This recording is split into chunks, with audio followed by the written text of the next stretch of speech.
Introduction. Every human being has own purpose to live. It cannot be denied that man always be sure to live a good life.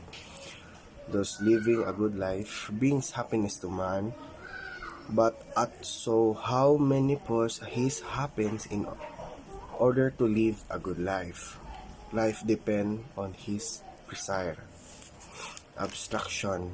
Attaining a good life is a man's ultimate end for man having a good life. Would mean happiness. As to how man achieve it depends on his ability to work on it and live with it. Aristotle and how we all inspire for a good life. Plato and Aristotle embarked on a different approach in figuring out reality. Plato taught that things in this world are not real and are only copies in the real in the world of forms. Change is so perplexing that it can only make sense if there are two realities, the world of forms and the world of matter. And remember ka nang si Plato de kay iya ng estudyante si Aristotle. As you can see sa mga picture jud na si Aristotle kay bata pa niya, si Plato kay tiguwang na kay iyam na teacher si Plato niya. In the world of matter, things are changing and impermanent. Sabot na things are changing and impermanent. Kanang kabantay ka ng ikaw. So na in love kay kaniya pero aron dili na. Mo na mga impermanent na changing. In the world of forms, the entities are only copies of the ideal and the models and the form are only real entities.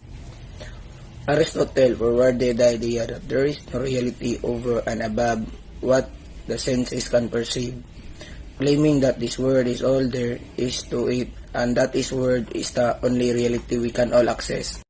Unsa man ang senses can perceive, kita mga human natay 5 ka senses nga gitawag: sense of smell, sense of sounds, sense of taste, og sense of touch, og sense of sight. Declares that even human beings are potentially who inspire for their actuality. Sabot ginana, kabantay ka nang kita mo mamotivate ang actuality ka na murag mas nakuan pa nato ang atong pangandoy ba kaysa kuan na mo triv tadra mo maningkamot tadra ba na maabot. Reaction as emanates from a human person as a function of the purpose tell us that a person has bisag di na maguro na kailangan nato kay kabaw nang juta kay halos man tanan action nato jud ay purpose. For example, kita ngano mang ang action nato na eskwela ta ngano man sa purpose nato para makahuman ta makatabang sa tong parents pero kinana ba. Every human person, according to Aristotle, aspires for an end. This end is happiness or human flourishing. Meaning tag aspire kapag ka murag ambition nato murag kinana ba kung inspire for an end. This is and happiness or a human flourishing kanang unsa man jud may tabo nato na near future may mo batag successful happy ba ta sa tong pamilya or unsa ba diha na kanang uban o andra na unsa na sila basta mao na pasabot ra ang spare ambition nato. Claim that happiness is the be all and all of everything that we do. Bisa kinsa man siguro din mo guro na alang nato pangutano na kita tong ipangayo mo sa tong kinabuhi mong guro nakita may malipayon maoro man tong pangayo bisag kasi pa kanon bisag kana kay mga homeless gani na way balay malipayon mo gani kay maoro jud la tong goal ba na at least atong kinabuhi malipayon ta og happy ta. Human flourishing a kind of contentment in knowing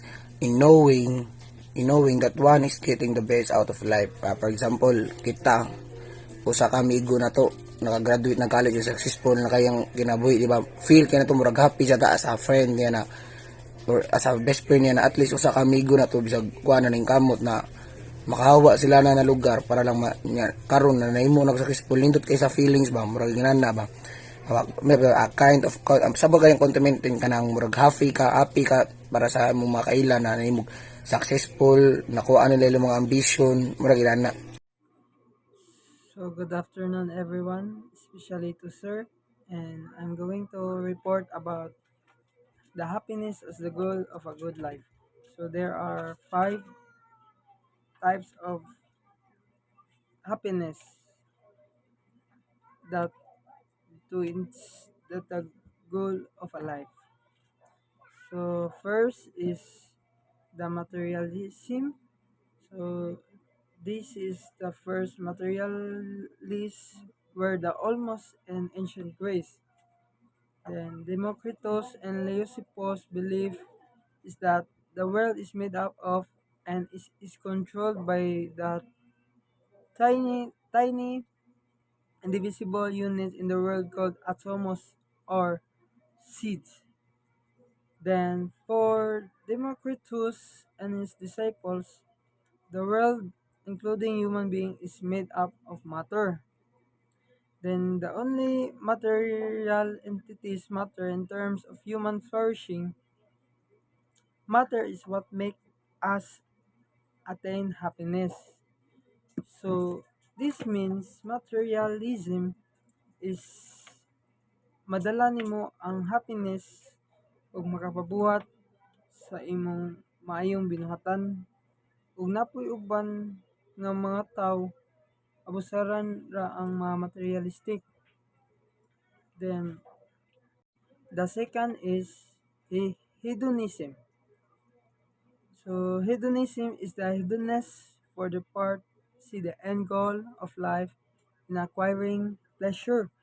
Like it's about obtaining and indulging in pleasure because life is limited. The mantra of this school of thought is the famous like eat, drink, and be merry for tomorrow we die. So this means hedonism is nanikamot ka para ma-maximize ang mga pleasure nga giatubang nimo like pain or suffering. Then so our life goals it should be to maximize pleasure and minimize your pain. Then third is stoicism. So the idea that so stoicism is the idea that to generate happiness one must learn to distance oneself and be apathetic. For the Stoic, happiness can only be attained by a careful practice of apathy.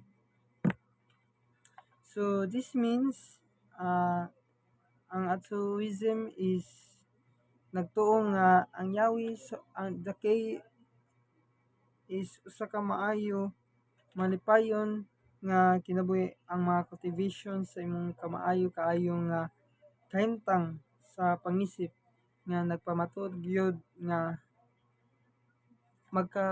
pagkamatarunganon ka nga pagkatao. So that's all my report. Humanism, the freedom of man to carve his own destiny and to legislate his own laws, free for the shackles of a God that monitors and controls. Humanists see themselves not merely as stewards of creation, but as individuals who are in control of themselves in the world outside them.